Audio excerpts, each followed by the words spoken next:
Hello මං හිතනවා ඔයගොල්ලන් ඔක්කොමලා හොඳින් ඉන්නවා කියලා.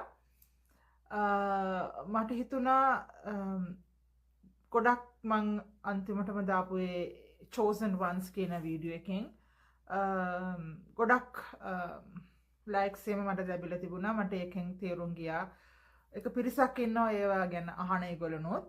ඉතින් මට දෙතුන් දිනක අහලා තිබුණා ඊළඟ වීඩියෝ එක කවද්ද දාන්නේ කියලා රොෂා. ඉතින් මම අද හිතුවා ඕගලන්ට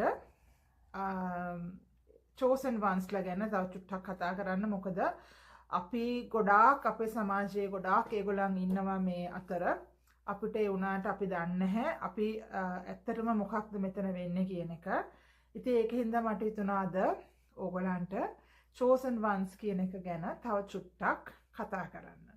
ඉතින් මං අරෝෂා මම ඉන්නේ පදිංචි වෙලා ඉන්නේ ජර්මනියේ. දැන් අවුරුදු 25කටත් වැඩිය මං රටින් පිට වෙලා ඉන්නේ. ඒ අත්දැකීමුත් එක්ක මම ගත්තේ අත්දැකීම් තුලින් ගොඩක් දේවල් ඒ අවුරුදු 25 ඇතුළත මම සෑහෙන දේවල් ඉගෙන ගත්තා. ඉතින් මගේ ආසාව මට තියෙන ලොකුම මේකක් තමයි මම ඒ ඉගෙනගත්ත පුංචි දේවල් පහේ පන්ති ළමයෙක් වගේ මට ඕනේ පොඩ්ඩක් ඕගලන්ට ඒක කියන්න. ඒක මං කියන දේවල් ගන්න කැමති කෙනෙක් ඉන්නවා නම් ඒක ඕගලන්ගේ ජීවිතයට ගන්න. ඇයි ඕගලන්ට එහෙම වෙන්නේ? ඕගලන් පොඩ්ඩක් ඒක ගැන හිතලා බලන්න. ඕගලන් හිතනවා නම් ඒක මේ පිස්සු කියන්නේ මෙයා කියන්නේ මේ පිස්සු කතාවක් කියලා. එහෙනම් ඕගලන් ඕක එහෙම්මම scroll up and scroll down whatever you go ahead. ඉතින් ඇත්තටම chosen ones ලා අපි කියන්නේ මේ අපිට ලොකු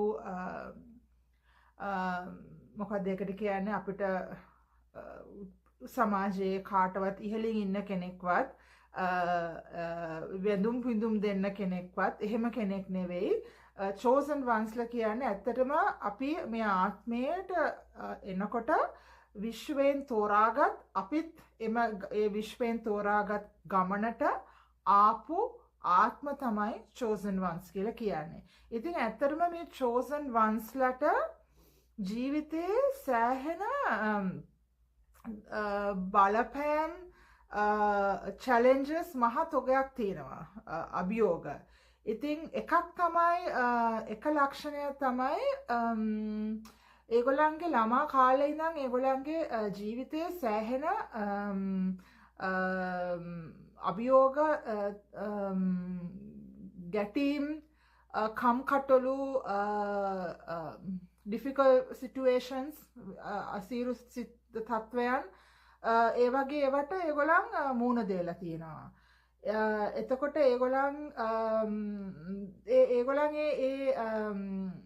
ඒගොල්ලන්ගේ ජීවන ගමන බොහොම කුඩා කාලේ ඉඳන්ම ඒගොල්ලන් එක පටන් ගන්න එකක් ඒක. ඒ වගේම තමයි අපිට හැමතිස්සෙම ඒ වගේ කෙනෙක්ට හැමතිස්සෙම හිතෙනවා අපි තනියෙන් කියන එක. ඒ කියන්නේ අර solitude life එකක්. ඒගොල්ලන් කොච්චර පිරිවරක් Tamange ළඟ හිටියත් අපි ලොකෝ කොහොම හරි ගොඩක් කට්ටිය එන ලොකු පාටියකට ගිහිල්ලා හැමෝම යාළුවෝ කට්ටිය නෑදෑයෝ අපි පුළුවන් තරම් ඒ සාමේ සතුටින් හිටියත් ඒ සමහර කට්ටියකට ඒ වගේ ඒගොල්ලන්ට ඒ chosen ones ලාට සමහර ලාවට තියෙනවා නිකන් පිරිහීමට පැත් වෙන්න බැරි ගතියක්. ඒ කියන්නේ ඒගොල්ලන්ට කොච්චර මිනිස්සු අවට හිටියත් පාටි දාලා සින්දු කියලා කාලා බීලා හිටියත් ඒගොල්ලන්ට නිකන් තියෙනවා පොඩි නෙවෙයි ලොකු අඩුවක් කියන්නේ longing for life කියන එක. longing for life කියන්නේ මොකක් හරි දෙයකට ගැඹුරු දෙයකට ඒගොල්ලන් කුතුහලයක් තියෙනවා. ඒගොල්ලන්ට ඇත්තටම මේක දන්නේ මොකක්ද ඒ කුතුහලය කියලාත් දන්නේ.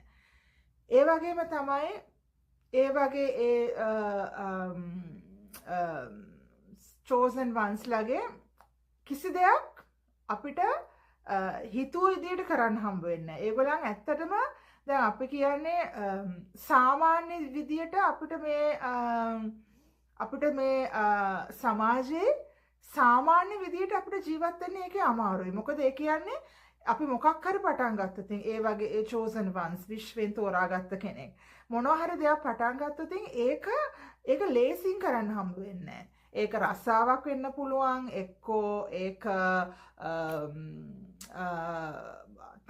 සම්බන්ධකමක් වෙන්න පුළුවන් විවාහ ජීවිතය වෙන්න පුළුවන් යාළුවන් අතර ප්‍රශ්න ඇති වෙන්න පුළුවන් කර්ම තමන් වැඩ කරන තැනක ඒ වගේ තැන්වල හැමතිස්සෙම ඒගොල්ලන්ට එතන එන ඒගොල්ලන්ට කරන්න ඕන දේ ලේසියෙන් ගන්න හම්බ වෙන්නෙත් නෑ. ඒගොල්ලන් හැමතිස්සෙම ඒගොල්ලන්ට වැටෙන්නම වෙනවා කියන්නේ ඒක පළවෙනි පාර ගත්තොතින් පළවෙනි පාර හරියන්නේත් නෑ. දෙවෙනි පාර ගත්තොතින් දෙවෙනි පාර හරියන්නේ නැති ඒගොල්ලොනුත් ඉන්නවා. තුන්වෙනි පාරත් එහෙමමයි එහෙම වෙන්නේ අපි ඒකට හරි පිළියම් නොගත්තොතින්. ඉතින් ඒ වගේ තව එකක් තමයි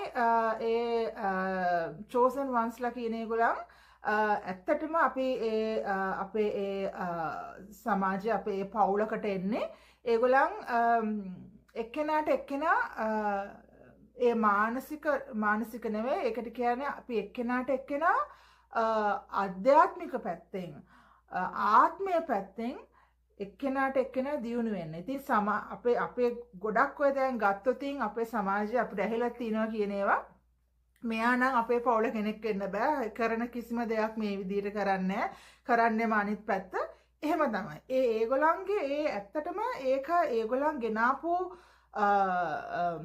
ආත්මය ගෙනාපු අත්දැකීමක්. ඒගොල්ලන්ට ඒක ඒ විදිහට වෙන්න සිද්ධ වෙලා තියෙන්නේ. මොකද ඒගොල්ලන් මේ ආත්මයට එනකොටම ඒගොල්ලන් ඒක ඒ සෝල් කොන්ට්‍රැක්ට් එකට ඒ ආත්ම බැඳීමට ඒ ආත්මේ කරන්න තියෙන කටයුතු වලට ඒගොල්ලන්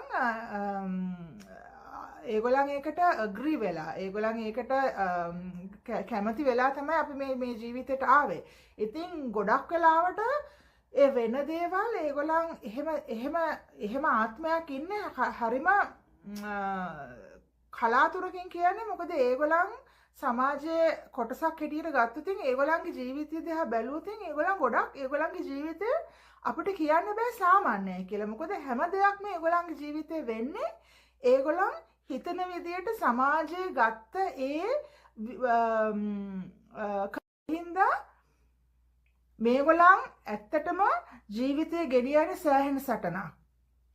ඉතින් ඕගලන්ට එහෙම තත්වයක් ඕගලන්ටත් එහෙම කාට හරි එහෙම මොකක් හරි ඒ වගේ මං කියපු ඒවා මොන හරි අත්දැකීමක් තියෙනවා නම් ඒක ඕගලන් දුක් වෙන්න එපා. ඕගලන් ඒක හිතට හිතා ගන්න මට මෙහෙම හැමතිස්සෙම වෙන්නේ එක හේතුවකට. ඕගලන් ඒ හේතුව ඔයා මේ ආත්මය මේ ලෝකෙට එනකොට ඔයා ඒ ගත්ත බැඳීමක් ඒ ගත්ත මෙහෙයුමක් ඔයාට මේ කරන්න තියෙන්නේ. ඒකින්ද මං ඕගලන් මෙතන මගෙන් අහන කාට හරි ඔයාට ඒ වගේ තත්වයක ඉන්නවනම් මං ඕගලන්ට ආදරෙන් කියන්නේ ඕගලන් වැටෙන්න එපා. ඕගලන් පුළුවන් තරම් ශක්තිමත් වෙන්න. මොකද ඕගලන්ට මේ වෙලාවේ ඔයාට මම මේ කතාව කියනකොට ඕගලන්ට මොකක් හරි අභියෝගයකට මුහුණ දෙමින් සිටිනවා වෙන්නේ නැති. මම මේ ඕගලන්ට කියන්නේ වැටෙන්න එපා. stay focused, move on. මොකද ඔයාට එම ශක්තියෙන් ඔයාට ඒ ලෝකෙට මේ කරන්න ආපු මෙහෙයුමට ඔයාට ශක්තිය තියෙනවා. ඒකින්ද ඔයා ඒ විශ්වාසයෙන් ඔයාගේ ගමන ඉස්සරහටම යන්න. ඉතින් ඊළඟ කතාවල් වලින් මම ඕගලන්ට පොඩි කතාවල් ටිකක් කියන්නේ. තව කොහොමද මේ වගේ ඒගොල්ලන් විශ්වෙන් තෝරාගත්ත the chosen ones ලව අඳුරගන්නේ? ඒගොල්ලන්ට මොනවද අපිට කරන්න පුළුවන්? එහෙම කෙනෙක් නම් මම මොනවද ඉස්සරහට කරන්න ඕනේ? මම ඒ අභියෝග කොහොමද මුහුණ දෙන්නේ? ඒ වගේ කතා ගොඩක් කියන්නේ මම. ඇත්තටම මට මේ විශ්ව ශක්තිය මම හැමතිස්සෙම ඉල්ලන්නේ. මට මේ කියන්න තියෙන දේ මට ඒක විශ්වයට to put it to the universe. මොකද මේ අපි ඉන්න සමාජයේ ගොඩක් වෙලාවට මේ ඉන්න අතරේ ගොඩක් ඒගොල්ලන් මේ මොහොතේ ඒ awakening කියන එකට පිබිදීමකට එන ගොඩක් ආත්ම ගොඩක් තියෙනවා. ඉතින් අපිට මට කියන්න ඕනේ බය වෙන්න එපා.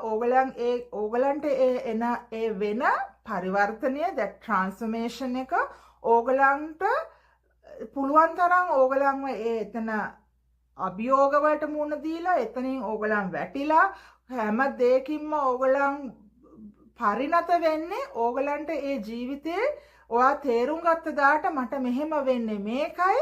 හැබැයි එක දෙයක් මතක තියාගන්න.